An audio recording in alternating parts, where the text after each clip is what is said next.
Cuphead has been one of the most intriguing games to come out in recent years, using a 1930s art style with a run and gun style gameplay, intense and difficult boss fights that can beat you down senseless. So, let's look at the history, story, and gameplay of Cuphead to figure out how Cuphead mastered difficulty. Firstly, the history. This game was the foundation for Studio MDHR, with the founders Chad and Jared Moldenhauer. They wanted to make a game in the run and gun style of gameplay, and landed on the rubber hose style of the 1930s because they grew up loving those 1930s cartoons. But choosing this style, the only way to make it look authentic and good was to hand draw every single frame of every single boss, NPC, projectile background of Cuphead. There are 50,000 frames in Cuphead, so they had to draw 50,000 pages of art.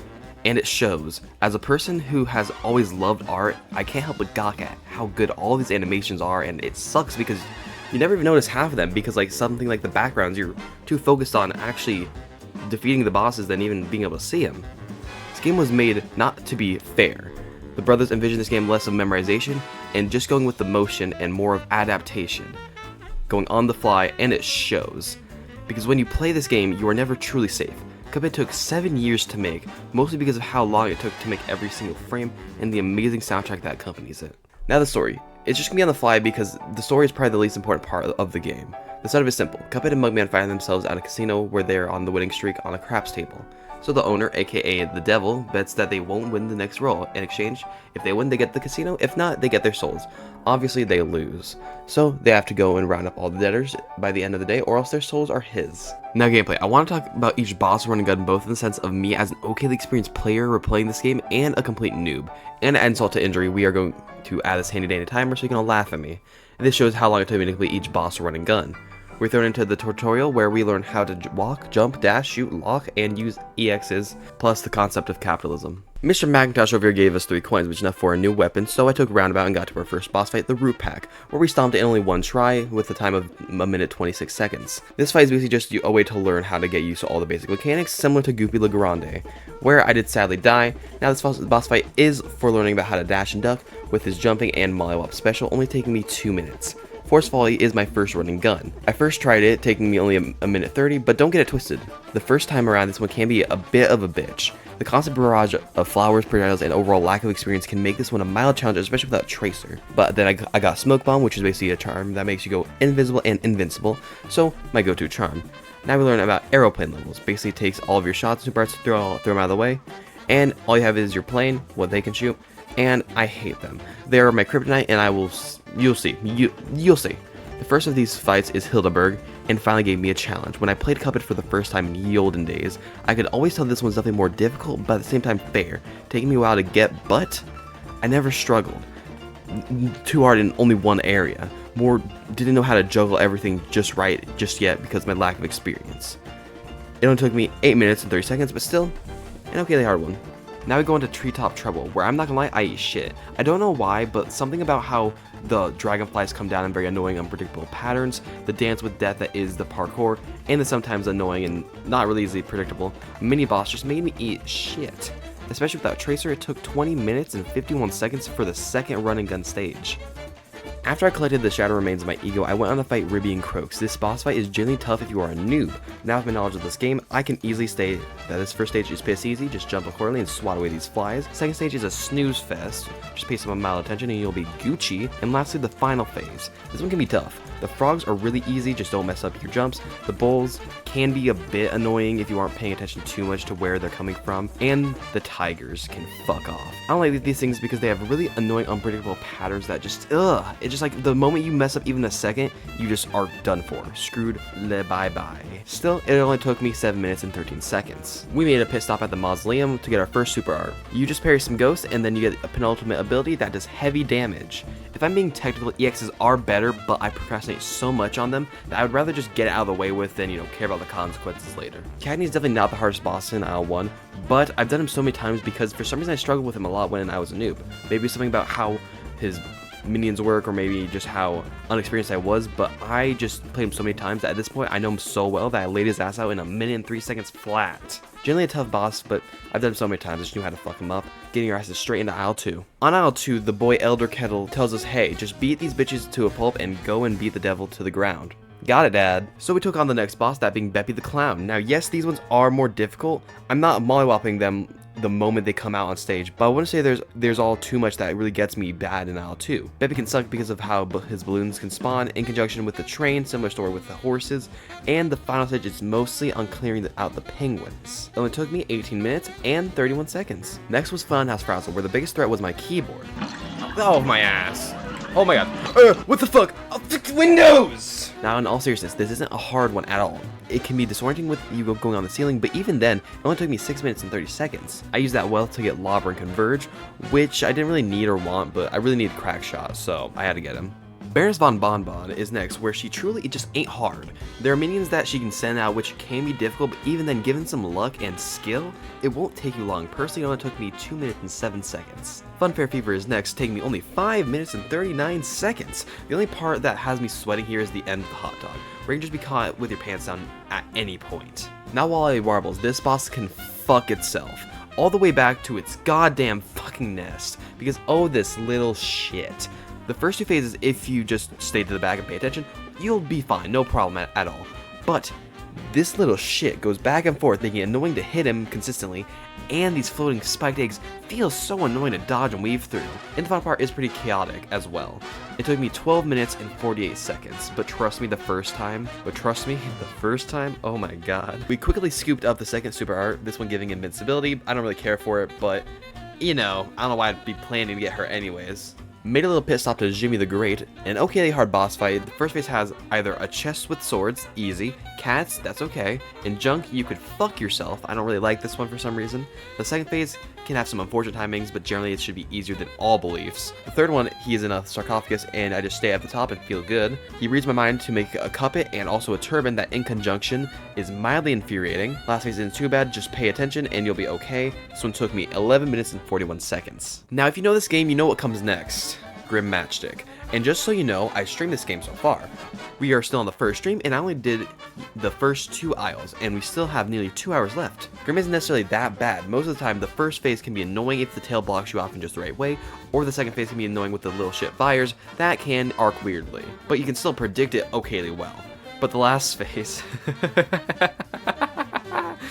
was something else. Suddenly your shots are your enemy, because if you shoot the bubbles, 4 projectiles burst out quickly, leading to many assault cases, and then they use a flamethrower that makes most of the platforms useless, which is the main struggle of this fight. The moving platforms that can screw you over and more importantly, constantly tug at your mind to remember where you are. 1 hour and 45 motherfucking minutes. Oh! Aisle 3 is where shit gets intense, so I choose one of the least intense with Captain Briny Beard. The only part of this level that fucks me is some unfortunate timing with the barrel, and the fact that the cannonballs the ship shoots can be quite unfortunate. Still blast this one out in only 8 minutes and 10 seconds. Perilous Piers is quite perilous, only for the end. Yes, the beginning parts can be quite annoying because of these flying fish that have no chill, but the whole section with you riding the octopus thingy can really screw you over, because the whole mechanic with parrying the octopus, while you have to avoid the flying strip and the bubbles, can really confuse the fuck out of me. 20 minutes and 44 seconds. Got the final super art that I can't even remember what it does. Venom is not hard by any stretch of the imagination, but the second phase can be annoying, especially when you forget how to actually go down. Oh, how do I go down? I forgot. Which button? What fucking button? Still an easy fight that takes only 8 minutes and 54 seconds. Calamaria to me is much harder than the ones that we faced so far. Not only is it an airplane level, but it is also an annoying one at that. The first stage has her barraging you with 2 random movesets. One she calls and the other she pulls out or Hawk 2 is out. The second phase has her stun locking you, and having a lot of eels spitting electric projectiles that in conjunction with the stun lock has my ass cheeks clenching. The last phase is where I flip the lid. Not only can she still stun lock you, she has annoying barriers, bubbles, and closed walls that can easily just rail you when stun locked. This one took me 42 minutes and 18 seconds. Sally's a fun fight, but not a hard fight. It only took me 3 minutes and 7 seconds. A lot happens that can catch you off guard, but 9 times out of 10, it doesn't really happen. For the first 2 phases especially, she does throw a lot of things at you that can catch you off guard. but it doesn't happen too often because it's such an easy boss fight, especially for Aisle 3. Now Rumor Honey Bombs is next, and she sucks. The first phase isn't really that hard, especially because all you have to do is just avoid bombs, basically. The second one can be a bit annoying, especially with the bullet bills, but the third one, it just gives me a headache thinking about it. Yeah, I still saw it clutched up in only 6 minutes and 33 seconds. Rugged Ridge is the final and hardest running gun. Basically, goats fuck you, lions fuck you, giants fuck you, aka the beginning especially is annoying, while the middle is okayly easy, and the ending can be a bit tricky at first, but you can get used to it pretty easily, only taking me 19 minutes and 7 seconds. Dr. Cal is next, being the hardest boss in the game. He starts off with 3 weak points that you need to destroy. A beam on his head with stupid thickness, his upper chest that has a parryable beam, and his lower chest which has Galaga. Once each one destroyed, they get a new annoying attack. Beam turns into a buckshot nuts and bolts. The upper chest gives him hands that can magnetize you and fly into the middle of the screen, coming back with a flurry of projectiles, and lower chest with a heat-seeking missile that has a stupidly large range. Once all of his weak points are destroyed, you need to destroy his heart with all the new stupid annoying attacks. Once phase 1 is done, I'll repeat, phase 1, you have to go into phase 2 where he flies around and spawns those heat-seeking missiles with stupid range. That one's not too bad, but phase 3 gets worse. Cal is now on the prowl. He has these 2 gems that shoot out electricity while he's moving up and down, while walls that block him and hurt you come down, making it difficult to dodge him and hit him. This took me 2 hours and 30 minutes. Yes! Oh! Now finally Phantom Express, which isn't too bad compared to what just happened. The hardest part of this fight is definitely the beginning and the end. The ghost eyes can sometimes just not feel like they want to go where you want them to go, and when the train comes into play, it just becomes a whole big slew of BS because there's quite a bit that goes on. But the middle phases you can easily cheese. This one only took me a brisk 7 minutes and 16 seconds. Now in Equal Hell, we start with King Dice and his fun bunch. Firstly is Tipsy Troop, where I don't like the horizontal attack, the rest is fine with me. Chips Bedigan with a smoke dash is a breeze, but you can still have some awkward moments. Mr. Wheezy is only difficult when he does multiple flame spits, needing you to do some tight movement to not get hit. Pips and Doll I personally don't like because of D20 plus the moving floor that can kind of screw you over and make your life hell if you aren't careful. Hocus Pocus is all fine and dandy until he sends the projectiles up from up top. I'm not sure if it's just me, but hitting these fuckers from up top feels impossible at times. Fear Lapse is only hard when you forget about the people on the bottom track lunge at you, and the fact that it's an airplane level. Fear Little can be a bitch if you play her normally, but put on Smoke Bomb and you are okay. Mangosteen is beyond easy and it shouldn't be fucked up. I did once, but that was just because I forgot his attacks. And lastly, Mr. Fuck No. Now this one is only annoying for 2 reasons. 1, it just fucking drags. And 2, his movement is barely faster than you, leading to some tight and annoying spots. And it's an airplane level. Lastly, King Dice himself is simple. He puts it down his hand and makes cards come out. You have to parry on top of the right ones and do not fuck it up. Initially being hard to time, but eventually you do get a good rhythm. Personally, King Dice is my favorite boss in the game, just for his unique style of and amazing replayability, where you have to go through, do different bosses, or all of them if you really want to, and this one took me 47 minutes and 5 seconds, which felt like a breeze. Last boss in the game is the Devil, and is one of the most diverse fights in the first phase alone. His 3 animal transformations aren't hard, but some, like the goat, have very small escape windows. His spells are where it amps up. The bubbles, easy. The fire that shoots you isn't the hardest, only screwing you if you let it screw you. But the spinning fire is absolute bullshit. I think once I actually escaped it successfully, and if I'm being fair, these imps are probably the reason that it takes so much unnecessary damage, because they are always ill-timed. Second phase, you have bombs that have to be parried, and axes that shouldn't be too annoying to evade, and there are poker chips that will keep going along the track, right to left or left to right. Them shit is easy. Third phase is only as annoying as you let it be, choosing to give you the option of whether to kill the enemies or not, making it easy as long as you can keep up. Last phase is him crying and some tight jumps, but it's so short it doesn't affect you that much. But I still struggle because the first phase especially left me with little HP to actually spare for the later phases. The Devil took me 1 hour and 37 minutes and 27 seconds. Now everyone is free, and you'll live happily ever after until the DLC on June 30th, 2022.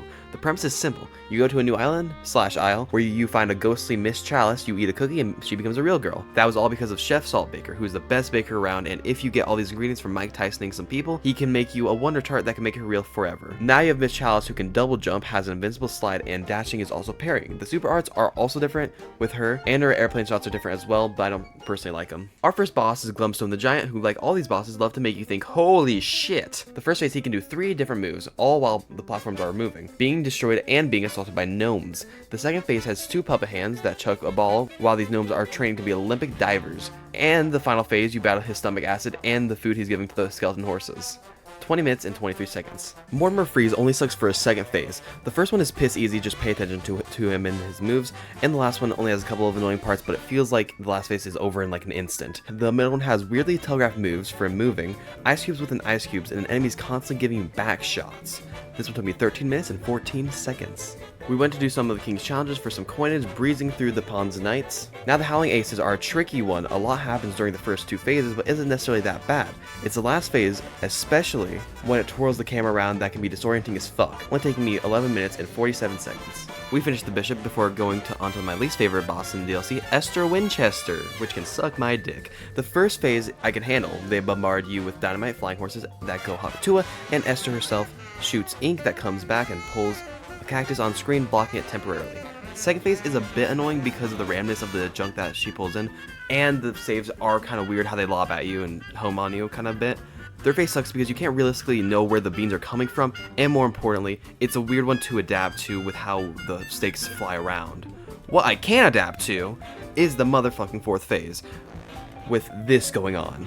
So weird, it's so weird, it's so weird, it's so weird! I'm not even sure how to like describe this to you. It took me 1 hour, 1 minute, and 30 seconds. We quickly beat up the Rook and the Queen, finishing out the King's game. Now Moonshine Mob, a unique case. The first stage easy, second stage is still easy, except that, you know, some of the minions can really screw you over. The third stage, however, is really just, I don't like it. The Anteater is very unpredictable with where he's gonna tongue, and more importantly, I don't like the minions or the little brawl that happens. It's just like the randomness of the tongue plus how that thing just like rolls around just isn't that fun. And the fake out was also pretty cool. 19 minutes and 52 seconds. Now the twist is that Chef Saltbaker is the big bad. Say what? But low-key Hikey is an actual bitch. Basically, without getting too in-depth, he bombards you with a lot of shit on the first phase. Second phase, he does the same exact fucking thing, but you need to hit some salt. Third phase is not really worth mentioning, and fourth is not that bad as long as you keep your cool focus on Saltbaker's heart and the platforms, only taking me 33 minutes and 44 seconds. Now my thoughts are as following. Fuck Grim Matchstick, fuck the devil, fuck Esther Winchester, and absolutely fuck Dr. Cal. But in all seriousness, I can't really complain. This game is a masterclass in art, music, gameplay, difficulty, side content. I could go on and on and on. But what really sticked out to me was its masterful use of difficulty. No matter what you say or do, 9 times out of 10, you die not because the game is unfair. It is almost never unfair. It is all about you. It gives you clues, prompts, and ample time to react. And it is all up to you to react, which makes this game so different from any other game of its type or even beyond. Once you know the patterns, it's all about muscle memory. You could play Cuphead for years and still be surprised and trip up because of an unfortunate thing that happened that you weren't expecting.